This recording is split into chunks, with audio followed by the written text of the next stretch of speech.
Buying your first car is exciting until you remember all of the extra costs that you'll have, like insurance, road tax, maintenance, fuel, tyres, and so on. So, in this video, I'll share my top 5 first cars under £2,000 and a few Auto Trader links to go with them. Bear in mind, they're all picked with a focus on being cheap, so that's cheap to buy, cheap to run, and cheap to maintain. So, at number 5, it's the 2006 to 2011 Toyota Yaris, specifically the 1 litre, as that's the one that basically sips fuel, which is a huge positive with today's fuel prices, £1.50 something for petrol. You could go for the older gen if you want, but that's just a bit too dated for my personal liking. Tax on this model is £135 a year, and the MPG figure that you'll get is 52.3 combined.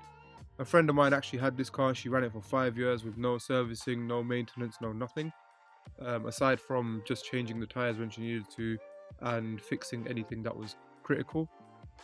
Parts for the car are quite cheap and readily available. So, for example, for her car, she had to get the gearbox replaced, and that was about £400, which is still quite cheap for such a big job. If you are looking to buy a Yaris, just look out for squeak with the belt on startup, as that's something that gets really annoying and it doesn't go away with some WD-40. Number 4 on the list is the Fiat 500. So for under £2,000, you'll be looking at something around 2009 to maybe 2011. So the earlier models. I'd suggest going for the 1.2 litre in any spec that you like, and it should still get you 55.4 mpg, which is not bad. Road tax is only £30 and it's in a low insurance group, so that shouldn't be too high either. There's actually a car hire company called Ubico that used to do these hourly. They work the same as Zipcar, so you use an app to book it, you go to the car, get the keys from the glove box and drive it. I used their Fiat 500 quite a few times and it was a lot of fun to drive. You could floor it more or less everywhere you go and you still never ever cross the speed limit just because it's a slow car. They're not massively reliable cars, and they're quite often used as first cars or driving lesson cars. So look out for like clutch issues or that kind of stuff when you're test driving it. Keep an eye out for maybe a clutch replacement in the paperwork. That will be a good sign. Either way, a test drive should highlight that and any other issues that it might have. At number 3, this one's a good choice if you are okay with something tiny. It's the Toyota Aygo.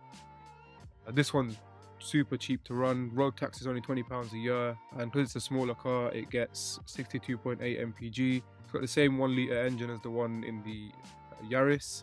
The size of the Aygo again is tiny, so it makes it super easy to park, especially in crowded places like London, where there's not really much space for parking ever.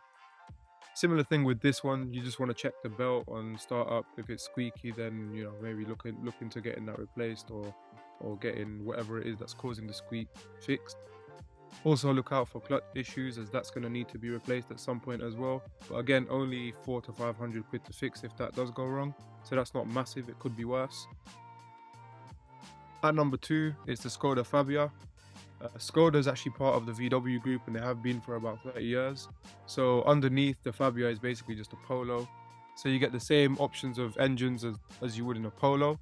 You got a whole bunch of different like small petrol engines, a 1 litre, 1.2, 1.2 turbo and a 1.4. There's also a 1.4 diesel if you want it. The 1.2 petrol is the one that I'd suggest you go for. The tax is a little bit high at £165 a year, but it'll still get you a decent 49.6 mpg. If ULEZ isn't an issue for you, so you don't live in London and the clean air zone in Birmingham and maybe any other clean air zones or whatever, if those kind of zones and whatever aren't an issue to you, then you could just go for the 1.4 diesel. That'll be way cheaper to run. Gets you 70 mpg and the road tax is only £20. It won't be much fun to drive, but wherever you need to go, it will get you there without emptying your wallet. Finally, at number 1, you can't have a list about first cars and not include a Polo. So this is the Polo. It's basically the same thing as the Skoda. I'd suggest going for the 2006 onwards model, as that's the one with the nicer looking front end. The lights on the front just look a bit nicer than the older one. I'm not really a fan of the 2 circles. The 1.2 petrol models are decent. Again, same thing as the Skoda. They'll get about 50 mpg. Road tax, for some reason, this one seems a bit cheaper. It's £135. If you want something a bit bigger, there's also a 1.4 litre petrol option. But again, the road tax with that is a little bit more. It's 220 quid. On the plus side, Polos generally seem to hold their value quite well, so you should be able to drive it for a bit, maybe like a year or 2, and still get most of your £2,000 back when you sell it on. But yeah, that pretty much wraps up the list. Honourable mention to my actual first car, It was a 2006 Fiat Punto Grande 1.2 litre petrol. That car was basically my first taste of freedom, and I still actually look out for it whenever I'm on Auto Trader or eBay, just in case it comes up for sale. I've seen that it hasn't actually been MOT'd in the past few years, so maybe someone's just scrapped it now. Not sure. But anyways, thanks for watching, like the video and subscribe for more.